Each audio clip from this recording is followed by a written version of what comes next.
बिस्मिल्लाहिर्रहमानिर्रहीम। अस्सलाम वालेकुम नाज़रीन, आप यूट्यूब चैनल देख रहे हैं। मैं इमरान खान हूँ। नाज़रीन, सबसे पहले काजी फ़ायद ईसा वाला मामला है, उस पर कार्रवाई शुरू हो गई है कि बरतानिया में उनके खिलाफ एहतजाज क्यों किया गया। बहुत सारे लोगों के ज़मीर जागे हैं, बहुत सारे लोगों की अखलाकियात जागी हैं, बहुत सारे लोगों की गैरत जागी है।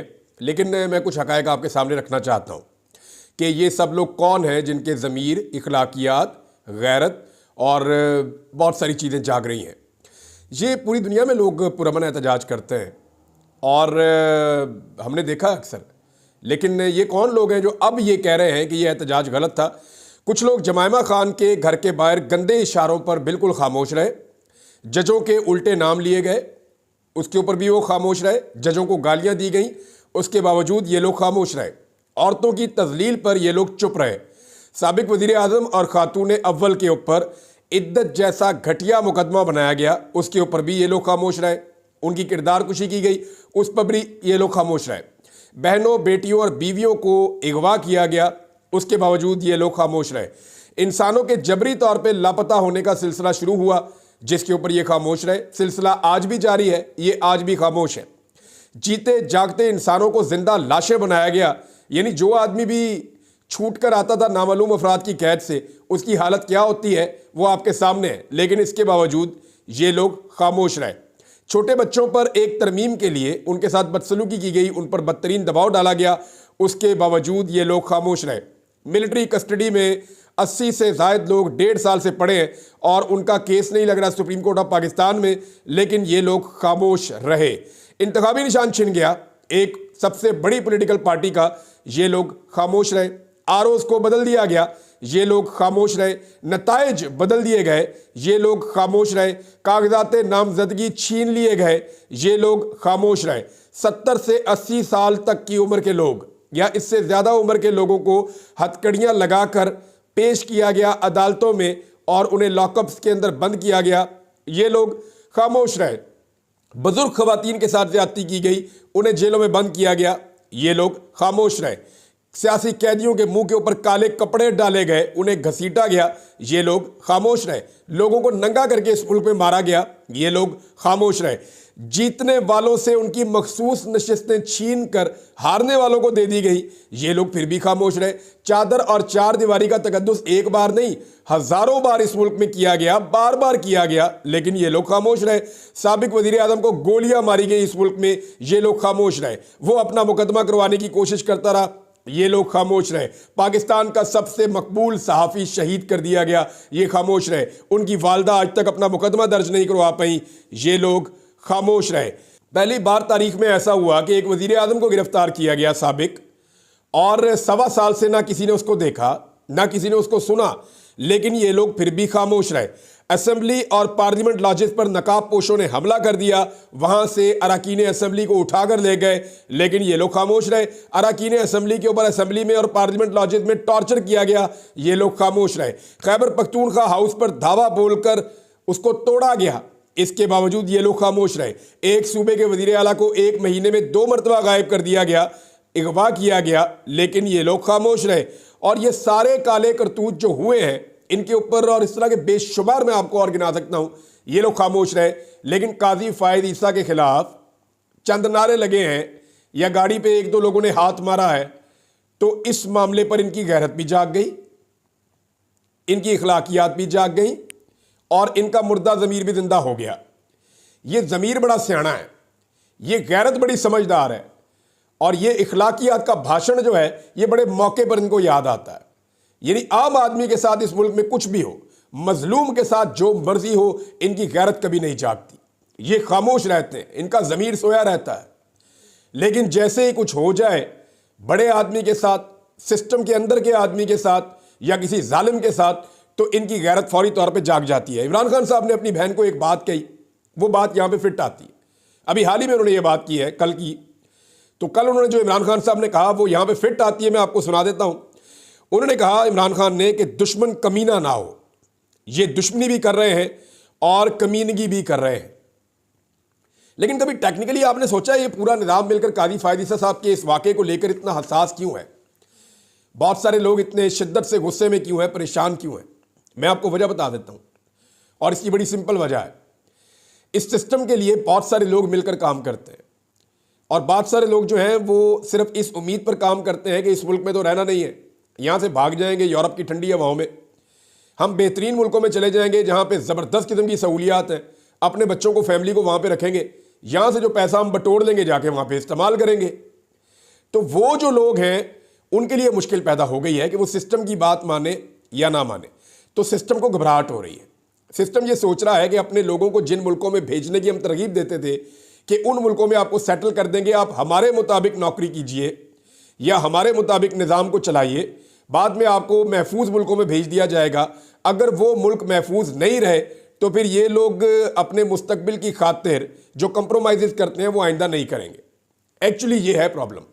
आइंदा कोई जज इस्तेमाल होने से पहले 1000 दफ़ा सोचेगा कि वो दुनिया के किसी भी मुल्क में जाके इज्जत की ज़िंदगी नहीं गुजार सकेगा, क्योंकि पाकिस्तानी सवाल पूछेंगे कि आपने ये ज़्यादती और जुल्म क्यों किया है। अब जो लोग इन तमाम मजालम के ऊपर खामोश रहे हैं वो अब सिर्फ कादी फ़ायद ईसा वाले मामले को लेकर चला रहे हैं। तो देखिए, मुझे बहुत बुरा लगा था जब मैंने ये वीडियो देखी कि एक साबिक चीफ जस्टिस सर नीचे झुकाकर इस तरह निकल रहा था, तो मुझे बुरा लगा था। सीरियसली मैं अल्लाह रब्बुल इज़्ज़त से हमेशा दुआ करता हूँ, या अल्लाह तेरे हाथ में सबकी इज़्ज़त है तो सबकी शर्म और इज़्ज़त कायम रख। लेकिन मुझे बुरा लगा, लेकिन भाई कादी फ़ायद ईसा साहब को भी तो बुरा लगना चाहिए था जो कुछ इस मुल्क में हुआ। काजी फ़ायद ईसा साहब ने इससे बढ़ के जुल्म किए हैं और उसके ऊपर कुछ भी नहीं हुआ। तो अब आ जाए जनाब अगली स्टोरी के ऊपर। 9 मई के हवाले से एक बड़ा इंपॉर्टेंट जो है वो चीज़ें होने जा रही हैं पाकिस्तान में, क्योंकि इमरान खान साहब के ऊपर एक मुकदमा बनाया जाएगा GH के ऊपर हमले के हवाले से। बनाया पहले ही हुआ है, अब उनको उसके अंदर जो है वो बाकायदा इमरान खान साहब के ऊपर इस पर फ़र्द जुर्म आयद की जाएगी। लेकिन उससे पहले कुछ डेवलपमेंट्स हुई हैं जो पाकिस्तान तरीके इंसाफ को सूट कर गई हैं। इससे पहले कि मैं आपको ये खबर दूं, मैं आपको एक और चीज़ बताता हूं कि बुशरा बीबी ज़मान पार्क में पहुंच गई हैं लाहौर में। बहुत सारे लोग ये कह रहे थे कि वो खैबर पख्तूनख्वा जाके बैठ गई हैं, वहाँ से वो पॉलिटिक्स करेंगी। कुछ लोग खबरें दे रहे हैं कि जी अलीमा खान ने ये कर दिया, बुशरा बीबी ने ये कर दिया। कुछ नहीं किया किसी ने। ना बुशरा बीबी का सियासत में कोई किरदार है, ना उनका कोई काम है, ना अलीमा खान का सियासत में कोई काम है, ना उनका किरदार है। और ये बात इमरान खान साहब कई मरतबा कह चुके हैं। ये जानबूझकर प्रोपेगेंडा फैलाया जा रहा है और इसके लिए बाकायदा मीडिया को खबरें फीड की जा रही हैं कि आप ये कहें कि अलीमा खान ये कर रही है और आप कहें बुशरा बीबी ये कर रही हैं। इससे ये होगा कि पार्टी के अंदर एक डिवाइड पैदा होगी और लड़ाई की कैफियत के अंदर पाकिस्तान तहरीक इंसाफ डैमेज होगी। तो तहरीक इंसाफ को बाहर के सारे फैक्टर्स मिलकर डैमेज नहीं कर सके, अब अंदर से लड़ाने की कोशिश की जा रही है। मेरे ख्याल में इमरान खान साहब के खिलाफ ये बहुत कमज़ोर हथियार होगा, लेकिन है मुअस्सर, लेकिन इमरान खान के मुकाबले में कमज़ोर है, क्योंकि इमरान खान साहब इन दोनों को सियासत के अंदर कोई हिस्सा नहीं देंगे। ना वो अपनी बीवी को देंगे, ना वो अपनी बहनों को देंगे। लिहाजा इनका सिर्फ किरदार इतना है कि एक अपने शौहर के लिए और दूसरी अपने भाई के लिए आवाज़ उठाती रहेंगी, और वो उनका हक भी बनता है। और सियासत करना या सियासी बात करना या सियासी समझबूझ होना, सियासी शऊर रखना, ये सबका हक है। ये हर आदमी का, हर औरत का हक है। वो हक इस्तेमाल करेंगे, लेकिन ये पॉलिटिकल पार्टी जो है वो ऐसा नहीं होगा। ये जो भी कर रहे हैं प्रोपेगेंडा के तहत कर रहे हैं लोग। अच्छा जी, 9 मई के हवाले से जो खबर है वो मैं आपके साथ शेयर कर देता हूँ, क्योंकि इमरान खान साहब के ऊपर जो आखिर में चीज़ें आनी है वो 9 मई के हवाले से आएंगी। पहली खबर जो है वो मैं आपको ये देने वाला हूँ कि पाकिस्तान तहरीक इंसाफ के 30 मुल्ज़िमान बाइज्जत बरी हो गए। 9 मई के पुरतशद्दुद वाक़यात जो हुए थे उनमें मुकदमा चलाया गया, और ये बड़े इंपॉर्टेंट मुल्ज़िमान हैं जो बाइज्जत बरी हुए हैं। ये जो मुल्ज़िमान बरी हुए हैं उनके अंदर सूबाई वज़ीर मीना खान अफरीदी, कामरान बंगश, तैमूर सलीम झगड़ा, अरबाब शेर अली और इरफान सलीम समेत दीगर बहुत सारे कारकुनान शामिल हैं। इसी तरह इस्लामाबाद के अंदर भी बहुत सारे लोग जो हैं उन्हें अभी ज़मानतें मिली हैं, यानी 532 मुल्ज़िमान हैं जिनके ऊपर दहशतगर्दी के मुकदमात बनाए गए थे, लेकिन उन 532 मुल्ज़िमान की ज़मानतें मंजूर हो गई हैं और 20-20 हज़ार रुपये के मुचलकों पे अदालत ने इन सबको ज़मानतें दे दी हैं। अब इमरान खान साहब के ऊपर जो अब मुकदमा बनाया जाएगा या उनके ऊपर जो एक फ़र्द जुर्म आयद की जाएगी, मुकदमा तो पहले से बनाया हुआ है, और ये है जनाब GHQ के ऊपर हमला केस। इसमें मज़ीद 12 PTI कायदीन समेत 32 मुल्ज़िमान में चालान की नकूल तकसीम कर दी, जबकि इमरान खान को नकूल की तकसीम 8 नवंबर को होगी। इमरान खान साहब के ऊपर बनने वाले मुकदमों में ये एक कमज़ोर तरीन मुकदमा होगा। एक तो बहुत सारे लोग 9 मई के मुकदमात में बाइज्जत बरी हो गए हैं, बहुत सारे लोगों की इसमें जमानतें हो गई हैं, बहुत सारे लोगों का इसके अंदर किरदार साबित ही नहीं हुआ, और जो लोग वादा माफ गवाह बन गए या जिन लोगों ने कह दिया जी प्रेस कॉन्फ्रेंस कर दी ठीक है, वो लोग अपने घरों में जाकर बैठे हुए हैं। तो ये सारी प्रेसिडेंट इसके साथ लगेगी। दूसरा, 9 मई की जो मनसूबाबंदी है उसका मुकदमा इमरान खान साहब पे पहले ही हो चुका है लाहौर में, और मनसूबाबंदी वाले केस के अंदर लाहौर हाई कोर्ट ने जिस तरह उड़ा के मारा था सारे मुकदमे को, वो भी आपके सामने है, वो भी प्रोसिक्यूशन साबित नहीं कर सकी। अब अगर मनसूबाबंदी इमरान खान साहब ने नहीं की तो क्या GHQ के ऊपर हमले में इमरान खान साहब बराह रास्त मुलविस थे? तो देखिए, 9 मई को इमरान खान साहब को गिरफ्तार कर लिया गया था, वो इदारों की हिरासत में थे, और उस वक्त अवामी रद्द-ए-अमल के तौर पर यह सब कुछ हो रहा था। अगर कोई मनसूबाबंदी थी तो वो इमरान खान साहब ने पहले की होगी लाहौर में, तो लाहौर में मनसूबाबंदी वाला केस तो पहले ही उड़ गया, यानी इसमें से तो इमरान खान साहब निकल गए। अब फिजिकली इमरान खान साहब जो है वो कैद में गिरफ्तार है, तो उनको इसके अंदर रगड़ा दिया ही नहीं जा सकता। जैसा मर्जी केस बना ले, ये टेक्निकली केस गलत है, और इस केस के अंदर यानी मनसूबाबंदी का केस आप बना सकते थे, वो आपने मुकदमा ही ऐसा बनाया कि पुलिस वाले भेस बदल के इमरान खान के 5 बैरियर्स को बाईपास करके सारी सिक्योरिटी से निकल के इमरान खान के कमरे में जाके बैठ गए, और वहाँ सोफे के पीछे छुप के उन्होंने सारी बातें, या टेबल के नीचे छुप के सारी बातें सुन ली 2 पुलिस वालों ने, और वो सारी बातें आकर बाहर बता दी बाद में अपने अफसरान को। उसमें इतने लकूनास थे, वो उड़ा के मार दिया वहाँ पे हाई कोर्ट ने। तो साजिश तो साबित नहीं हुई। अब इमरान खान प्रैक्टिकली क्या उसके अंदर शामिल थे 9 मई को GHQ पे अटैक में? तो इमरान खान साहब तो गिरफ्तार थे, लिहाजा ये कमज़ोर तरीन मुकदमा है, इसमें थोड़ा लंबा किया जा सकता है, लेकिन इमरान खान साहब इसके अंदर फिक्स नहीं हो सकते, बहुत मुश्किल है कि उन्हें इसके अंदर फिक्स किया जाए। अच्छा जी, एक और खबर है, और ये खबर दी है साकिब बशीर साहब ने, और ये बहुत इंपॉर्टेंट है। इसमें होने ये जा रहा है, पहले मैं आपको ये बता देता हूँ कि हुकूमत ने नाम मांगे थे सुप्रीम जुडिशल काउंसिल के लिए, और उसमें जुडिशल कमीशन के लिए, सॉरी, उसकी नई तश्कील के लिए नाम मांगे थे। तो जुडिशल कमीशन की तश्कील के लिए 2 नाम दे दिए हैं अपोजिशन में, और 2 दे दिए हुकूमत ने। हुकूमत की तरफ से बिलावल भुट्टो या बिलावल जरदारी, और अपोजिशन की तरफ से जो इरफान सिद्दीकी है वहाँ से, और अपोजिशन की तरफ से शिबली फराज और उमर अयूब है। तो ये 4 बंदे हैं जो इसके अंदर शामिल हो जाएंगे, और अब देखना यह है कि ये करते क्या है। लेकिन साकिब बशीर साहब अंदर की खबर लेकर आए, वो बहुत इंपॉर्टेंट है। साकिब बशीर साहब के मुताबिक सुप्रीम कोर्ट ऑफ पाकिस्तान में इस वक्त किसी किस्म की कोई तकसीम मौजूद नहीं है। जस्टिस मंसूर अली शाह और जस्टिस मुनीब अख्तर साहब ने बहुत बड़े दिल का मुजाहरा किया है, और वो अदलिया के अंदर जो तकसीम है उसको ख़त्म कर रहे हैं। हत्ता कि इस हवाले से जो कमेटी है उसकी तश्कील 9 कर दी गई है, यानी कादी फ़ायद ईसा साहब का एक और फैसला भी वो इधर उधर हो गया। जस्टिस मंसूर अली शाह साहब की वहाँ पे बड़ी अहम जिम्मेदारी उनको मिल गई है। इसके ऊपर बाद में तफसीली बातचीत करेंगे, लेकिन जो साकिब बशीर साहब की खबर है वो ये है कि हुकूमत को ये उम्मीद थी कि जस्टिस याह्या अफरीदी इनकार कर देंगे, और इस सूरत में अमीनुद्दीन खान साहब जो हैं उनको बना दिया जाएगा चीफ जस्टिस ऑफ पाकिस्तान। यानी हुकूमत ये सच्ची दिखा के खब्बी मारने लगी थी। पूरे पाकिस्तान को ये कहा कि जी पहले 3 में से ही आएगा, अगर याह्या अफरीदी साहब ने इनकार कर दिया तो फिर हमें पहले 2 में से लेना पड़ेगा। हालांकि ये झूठ था। साकिब बशीर साहब ये खबर दे रहे हैं कि हुकूमत ने ये झूठ फैलाया जानबूझकर, और इस तरह से इसको पोर्ट्रे किया कि हम सबको यकीन आ गया। लेकिन एक्चुअली जो अंदर गेम था वो ये था कि अगर याह्या अफरीदी साहब इनकार करते हैं तो फौरी तौर पे जस्टिस अमीनुद्दीन खान को चीफ जस्टिस बना दिया जाएगा, और फिर तो आप समझेंगे कादी फ़ायद ईसा पार्ट 2 हो जाता। लिहाजा ये तो अच्छा ही हो गया, फिर जो है वो जस्टिस याह्या अफरीदी साहब ने हलफ ले लिया। ये अगर मैं साकिब बशीर साहब की खबर पे यकीन करूँ तो उन्होंने कहा जी कि प्रैक्टिस एंड प्रोसीजर कमेटी के अंदर भी हुकूमत ये सोच रही है कि 3 के बजाय 5 जजेस कर दिए जाए। अच्छा, प्रैक्टिस एंड प्रोसीजर कमेटी में तब्दीलियाँ कर करके ये थक गए।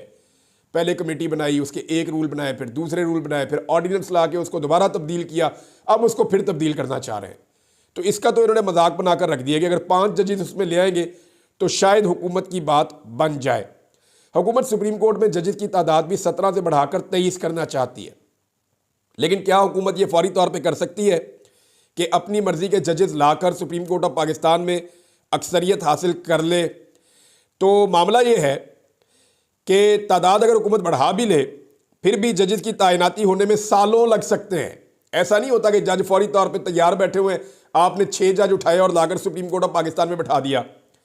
कादी साहब अपने 13 महीनों के अंदर सिर्फ 3 जजेस ला सके हैं, और वो भी लाते लाते उन्हें 7-8 महीने लग गए थे। तो हुकूमत के लिए फौरी रिलीफ तो निश्ता, एक दो जज तो फौरी तौर पे आ सकते हैं, लेकिन उससे भी हुकूमत अकलियत में ही रहेगी या हुकूमत के हमायती जजेस अकलियत में रहेंगे। और काजी फ़ायद ईसा साहब की वजह से कुछ जजेस अगर खड़े थे हुकूमत के कैंप में, तो काजी साहब की रिटायरमेंट के बाद वो कहाँ खड़े हैं इसका अंदाज़ा आप अच्छी तरह लगा सकते हैं।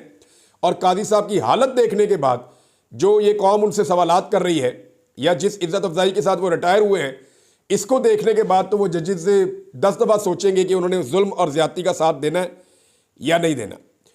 तो ये जल्दबाजी में नहीं हो सकेगा, एक नया बहरान जन्म ले सकता है। और आईनी तरमीम भी चैलेंज हुई है।